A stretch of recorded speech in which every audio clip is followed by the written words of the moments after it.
Hello again, everybody. Zack Attack is here with the Atakline on this rare Saturday edition on Saturday, December the 14th, 2015. I normally don't make Attack-Ons on Saturdays. I haven't done an Attack-On on a Saturday in a long time since I've started making these videos. But I want to make this Saturday one because I don't want this news to get old before Monday. So, let's kick off with me, DJ Zack Attack news. I had only one gig this weekend, which was a gig last night at a Christmas dance for Wilkinson Middle School, this inner city school in Madison Heights, Michigan. I used to DJ this school a long time ago when I started DJing. I did 2 years back in 05 to 07. I left after 07, came back last year after 5 years. And it's my second year doing a Christmas dance, following my comeback last year. And these kids like the gangster music, and boy oh boy, they didn't rule the entire evening. They just went nuts for 2 hours, man. I started playing White Walls by Macklemore. One of their first songs, they just going nuts. And of course, the gangster songs are what really brought them. Can't really tell you what gangster songs were popular because it's just too much. But the songs I think were like the most popular, the ones that got screamed the most, R.I.P., My Hitter, My N-Word. This is the dirty version. Gas Pedal, Don't Dun Dun Dun Dun. I knew that they were going to be hits.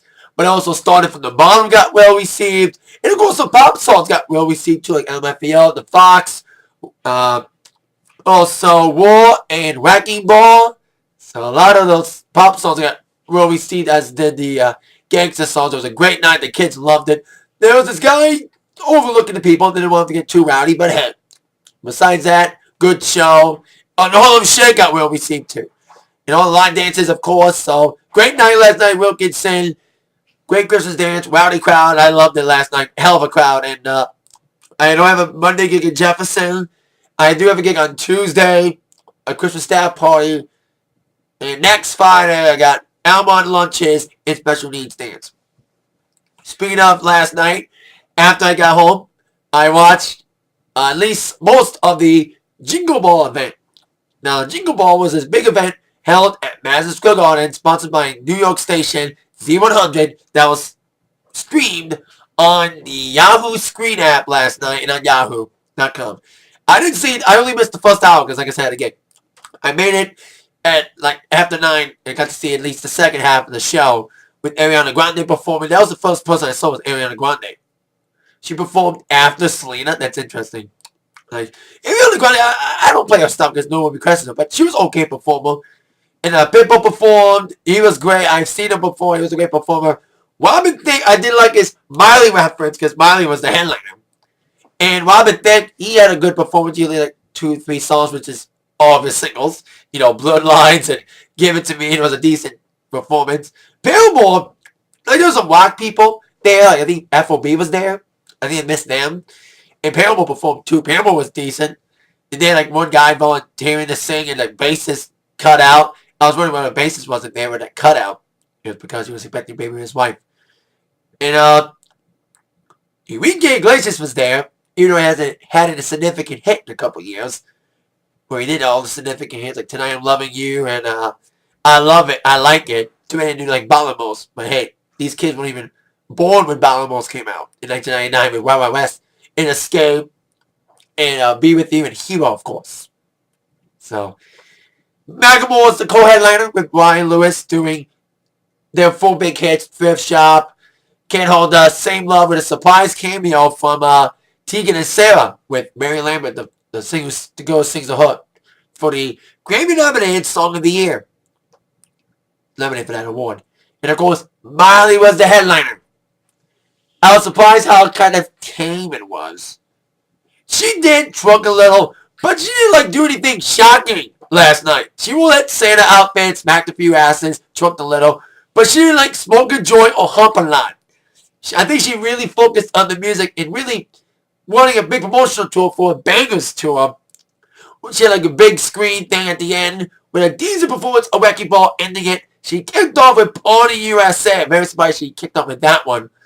Then she like Get It Right. Decent poppy song. That should be another single instead of Adore You. Adore You is the next single. It's a decent, okay, slow one. But I think Get It Right should be the next single. Or maybe it'll be the 4th single. She even did a cover of Summertime Sadness. We Can't Stop was the second song. And of course, Wrecking Ball was the last one. I actually kind of liked it. I actually liked the performance. Like, she screamed a little, but I think it was okay for what it was. It wasn't the spectacle. I think it was not shocking, but still, it was surprisingly good and non-eventful when it comes to anything shocking, but still decent night for the Jingle Ball. If anyone missed it, I think it's gonna be like a 2 hour. It'll edit down. Like, it started at 8 o'clock. It was like a 3 hour show. It'll be trimmed down to at least a 2 hour television special this Wednesday on the CW. Now, one of the other big music news last night was Beyonce releasing an album without prior warning. Like, we knew that Beyonce was working on an album this year and working on a new album. We did not know when it was coming out. She just latched it on us last night. Early yesterday morning, she released an album on iTunes without any prior acknowledgement. Now, the only people that knew about this was executives at Columbia and iTunes. Beyonce was scheming this entire plan. The album is out. The thing is, it's an album only first. You cannot buy anything individual until, I think, Tuesday, I think. Friday, I think. And I think it was a good way to say it. And also, she added videos to it. She called it a visual album. And it's set to be number one. Set to kick off the most recent number one, Garth Brooks, with this surprise entrance. Because since it came out Friday, and the deadline for Hot 100 stuff is Sunday, she can still make it to number one, which is very likely. Beyonce released a statement about why she released this album this way, about releasing it last minute without any acknowledgement, any prior notice, like anything in advance. Saying, I didn't want to release my music the way I've done it. I am bored with that. I feel like I'm able to speak directly to my fans. There's so much that gets between the music, the artist, and the fans. I feel like I didn't want anyone to give the message when my record is coming out. I just want this to come out when it's ready and from me to my fans. And I think her fans were the only one to like it, the diehards. I heard the snippets of the songs. I didn't like the last album before, and I don't like this album as well because there's nothing commercial. There's nothing dancey, nothing poppy. It's kind of a weird sound of Beyonce's album. There's nothing commercial on it. You know, there's no single ladies. I don't think she's going for that anymore. But still, it's like listening to Katy Perry's recent album, Prism. There's nothing much commercial besides war. I may change my mind when there's a single that comes out that gets somewhat popular, and I'll be able to play it, and I'll be like, okay, I can change my mind about it. Because I had bad receptions to War and Wrecking Ball when they first came out. It actually changed my mind about those two songs because they got really good receptions to my show, the sing-alongs. But we'll see what happens with Beyonce if I can change my mind about her album. But for now, I just don't like the samples of what I'm hearing. From the samples I've heard on iTunes, it's just nothing dancey. There's only one song that's close to being dancey, but that's about it. Just kind of a melancholy album. A lot of guest appearances. Frank Ocean, her husband Jay-Z, and even Blue Ivy, her little daughter, makes a cameo. So, there you go. Beyonce's surprise album.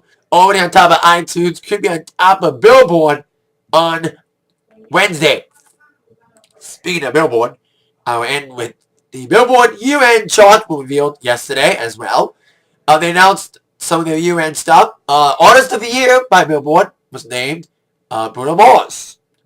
Kind of a surprising pick, knowing how many other people had a great year, but I think Bruno had a decent year.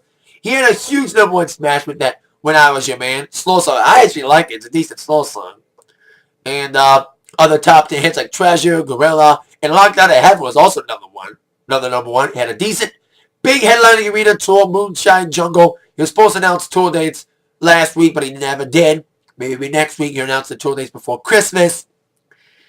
And on the Billboard year-end, the year-end number one album of the year of 2013, no surprise, the 2020 Experience, Volume 1, Justin Timberlake. Of course, it had the biggest first week of the year, 900,000, and it's the biggest album of the year, ending the 2-year reign of Adele. Adele dominated 2012 and 2011 by being the biggest selling album of 2011 and 2012. I think many people expect the JTV number one album of the year, which he was. Declared that. And at number one single, the number one Hot 100 year-end single of the year. Very surprising he blew the line, but I'm happy it is. Thrift Shop, Macklemore and Ryan Lewis, getting the number one song of the year, Hot 100 song of the year. Big time for them. And the Thrift Shop was everywhere this year. But, like, Macklemore's not a one-hit wonder. That's what many people think. Thrift Shop's a one-hit wonder. No, he's not. He's had other hits. especially that Jingle Ball last night with the huge other number one he had, Can't Hold Us, the powerful song Same Love, and of course the new single White Walls. I wish White Walls could get a lot more popular. I like White Walls.